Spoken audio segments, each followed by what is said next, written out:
Well, can't believe it. First video already hit 38 subscribers. I mean, that for one video, 2-3 days worth, that's definitely a good start. You know, that's pretty neat to me.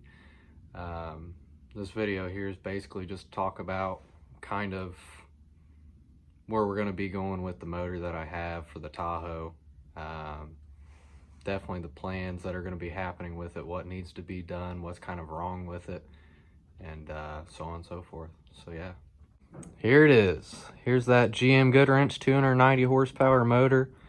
Like I said, there is nothing special about this motor except the fact it's a crate motor and it's got 200-ish miles. This motor came out of a 98 Chevy that had caught on fire. It was my uncle's truck.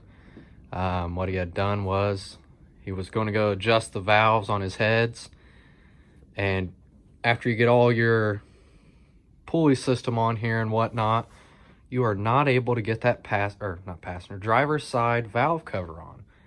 Once you can't get that valve cover on, you got to take all that pulley system and everything back off there. Well, he slapped a piece of carpet over the head there, just drive it a mile or two down the road, go get the exhaust done so he could hear the valves and adjust them. He's old school. That's the way he was going to do it. I ain't judging. But it did catch on fire, the piece of carpet did.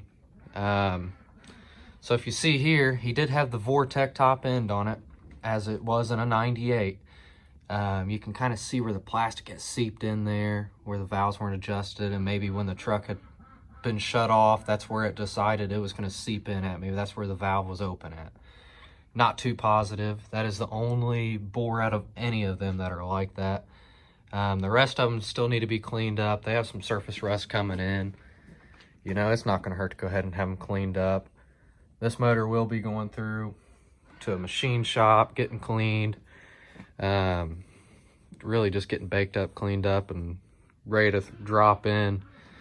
Normally I don't go this deep with motors. Normally I just go to the junkyard, go get me a $300 motor, slap it in there, and then end up having to replace it 4 or 5 months later because I'm bad on them. Burnouts every day, donuts about twice a week. That don't help anything at all. So, but we're getting older now and we're putting exhaust back on stuff, but that's not the point here. Yep, like I said, this bore needs to be cleaned up. This is not good. This is not where I want it to be at. I don't think anyone wants it to be like that. But I also want this purple off this block. I cannot, this ain't a Mopar. We ain't plumb crazy purple in this truck out. Purple's my favorite color, but it is definitely not going to be on no 350. Like I said, this engine here is going to go orange, just like the old school blocks and whatnot. I think it'd definitely make that engine bay pop when you open that hood and you see a bright orange Chevy 350 and a black surrounding engine bay. That's definitely the way right now. But yeah, I didn't want to make a really long video here. I just kind of wanted to give you guys an idea of what's going on, what I'm doing here, and etc.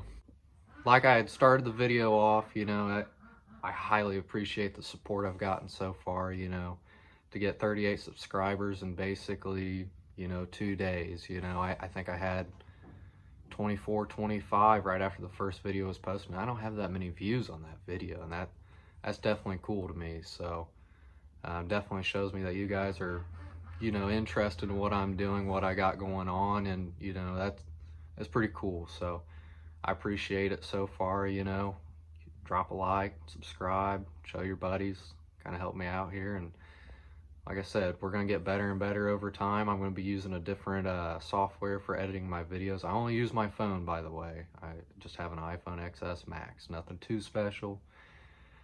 So just bear with me for a little bit. We're going to make this work and we'll go from there. But like I said, I appreciate you guys. So you guys have a good one.